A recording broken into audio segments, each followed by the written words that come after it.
Peta adalah gambaran hasil permukaan bumi yang ditampilkan pada suatu bidang datar dengan skala tertentu. Peta bisa disajikan dalam berbagai cara yang berbeda, mulai dari peta konvensional yang tercetak hingga peta digital yang tampil di layar komputer. Apa tujuan pembuatan peta dan fungsinya? Simaklah video berikut ini. Tujuan pembuatan peta: 1. Membantu suatu pekerjaan, misalnya untuk konstruksi jalan, navigasi, atau perencanaan. 2. Analisis data spasial, misalnya perhitungan volume. 3. Menyimpan informasi. 4. Membantu dalam pembuatan suatu desain, misalnya desain jalan. 5. Komunikasi informasi ruang.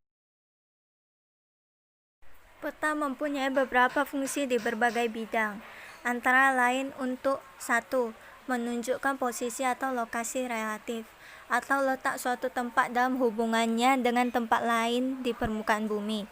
Dengan membaca peta, kita dapat mengetahui lokasi relatif suatu wilayah yang kita lihat. 2. Memperlihatkan atau menggambarkan bentuk-bentuk permukaan bumi, misalnya bentuk benua atau gunung, sehingga dimensi dapat terlihat dalam peta. 3. Bentuk-bentuk benua yang ada di dunia dapat kita amati pada peta. 4. Bentuk-bentuk permukaan bumi dapat diamati dari simbol warna yang terlihat berbeda-beda.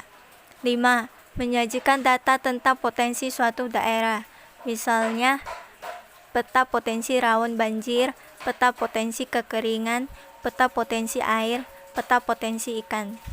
Memperlihatkan ukuran, karena melalui peta dapat diukur luas daerah dan jarak-jarak di atas permukaan bumi. Beberapa komponen kelengkapan peta yang secara umum banyak ditemukan pada peta, misalnya 1. Judul, mencerminkan isi sekaligus tipe peta. 2. Legenda.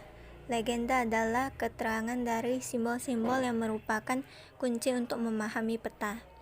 3. Orientasi atau tanda arah. Pada umumnya, arah utara ditunjukkan oleh tanda panah ke arah atas peta. Skala. Skala adalah perbandingan jarak pada peta dengan jarak sesungguhnya di lapangan. Skala dibagi menjadi 3, yaitu skala angka. Misalnya 1:2.500.000, artinya setiap 1 cm jarak pada peta sama dengan 25 km satuan jarak sebenarnya. Skala garis. Skala ini dibuat dalam bentuk garis horizontal yang memiliki panjang tertentu dan setiap ruas berukuran 1 cm atau lebih untuk mewakili jarak tertentu yang diinginkan oleh pembuat peta. Skala verbal, yakni skala yang ditulis dengan kata-kata. Simbol. Simbol peta adalah tanda atau gambar yang mewakili ketampakan yang ada di permukaan bumi yang terdapat pada peta ketampakannya. Jenis-jenis simbol peta antara lain: simbol titik, digunakan untuk menyajikan tempat atau data posisional. Simbol garis, digunakan untuk menyajikan data yang berhubungan dengan jarak. Simbol area, digunakan untuk mewakili suatu area tertentu dengan simbol yang mencakup area tertentu. Simbol aliran, digunakan untuk menyatakan alur atau gerak. Simbol batang, digunakan untuk menyatakan suatu harga atau dibandingkan dengan harga atau nilai lainnya. Simbol lingkaran, digunakan untuk menyatakan kuantitas atau jumlah dalam bentuk persentase. Simbol bola, digunakan untuk menyatakan volume. Makin besar simbol bola menunjukkan volume semakin besar, dan sebaliknya makin kecil simbol bola berarti volume semakin kecil. Warna peta.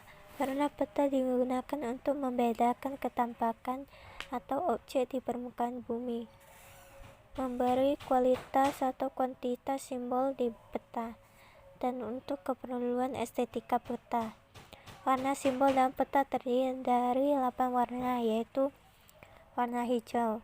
Warna hijau menunjukkan suatu daerah yang memiliki ketinggian kurang dari 200 meter. Warna merah. Warna merah menunjukkan jalan kereta api atau gunung aktif. Warna hijau muda. Warna hijau muda menunjukkan suatu daerah yang memiliki ketinggian antara 200 sampai 400 meter di atas permukaan laut. Warna kuning. Warna kuning menunjukkan suatu daerah yang memiliki ketinggian antara 500 sampai 1000 meter di atas permukaan laut. Warna coklat muda. Warna coklat muda menunjukkan daerah yang mempunyai ketinggian antara 1000 sampai 1500 meter di atas permukaan air laut. Warna coklat. Warna coklat menunjukkan daerah yang mempunyai ketinggian lebih dari 1500 meter di atas permukaan air laut. Warna biru keputihan. Warna biru menunjukkan warna ketampakan perairan. Warna biru keputihan menunjukkan wilayah perairan yang kedalamannya kurang dari 200 meter. Warna biru muda. Warna biru muda menunjukkan wilayah perairan laut yang mempunyai kedalaman antara 200 sampai 2000 meter.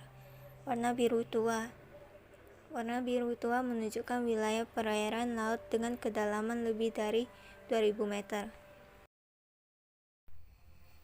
Tipe huruf atau lettering.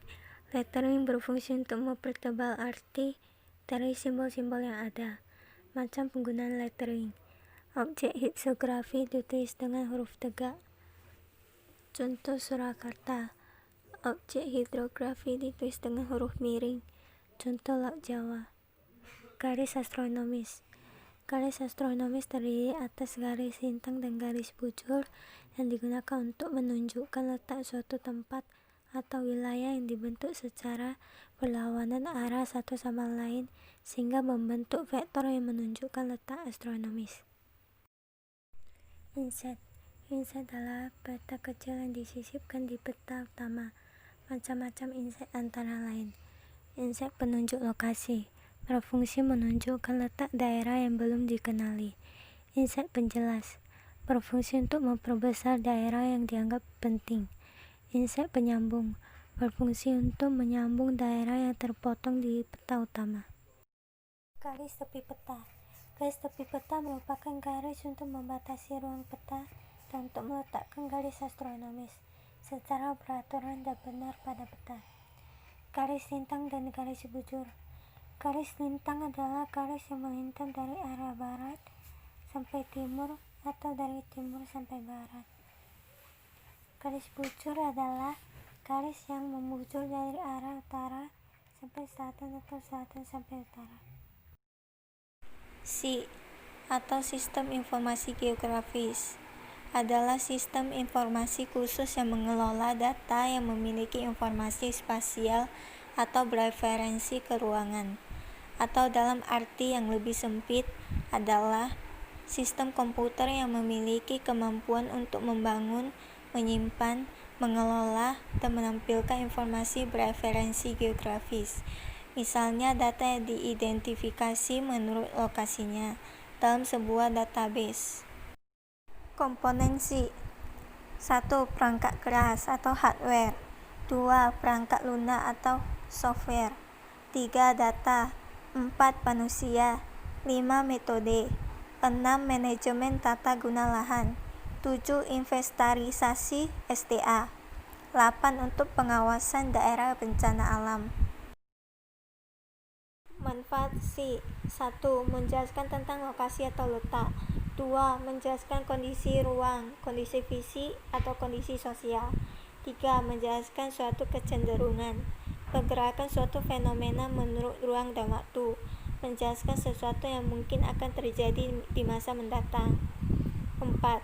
Menjelaskan pola dan hubungan spasial, pola fenomena secara spasial, scatter random, uniform, cluster. 5. Pemodelan. Menjawab pertanyaan jika, maka, dengan akan terjadi.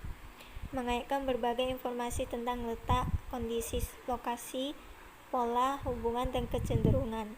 Gambaran fenomena yang akan terjadi atau prediction atau forecasting. Keunggulan SI. 1. Cara kerjanya cepat, akurat, dan tepat. 2. Hemat biaya, waktu, dan tenaga. 3. Dapat menampilkan peta 3 dimensi. 4. Mudah menghasilkan peta-peta tematik. 5. Dapat memvisualisasikan data spasial dan data atribut sekaligus. 6. Menghasilkan data spasial dengan integritas geometri mendekati keadaan sebenarnya.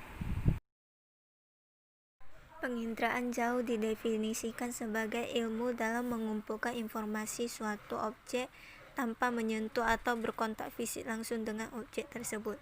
Secara umum, penginderaan jauh berkaitan dengan pengolahan citra dalam mengetahui atau mengamati suatu fenomena di muka bumi. Prinsip dasar dari penginderaan jauh adalah adanya rekaman interaksi antara gelombang elektronik dan objek di muka bumi yang tertangkap oleh sensor penangkap gelombang. Penangkap gelombang ini dapat berupa satelit, pesawat, atau pesawat tanpa awak. Manfaat penginderaan jauh. 1. Bidang kelautan. Pengamatan sifat fisik air laut. 2. Bidang hidrologi. Pemetaan daerah aliran sungai. 3. Bidang klimatologi. Pengamatan iklim. 4. SD dan lingkungan. Pengamatan penggunaan lahan. 5. Bidang angkasa luar. Pengamatan dan penelitian planet maupun benda-benda angkasa. Komponen penginderaan jauh. 1. Sumber tenaga. 2. Atmosfer. 3. Interaksi antara tenaga dan objek. 4. Sensor. 5. Wahana. 6. Perolehan data. 7. Pengguna data. Keunggulan penginderaan jauh.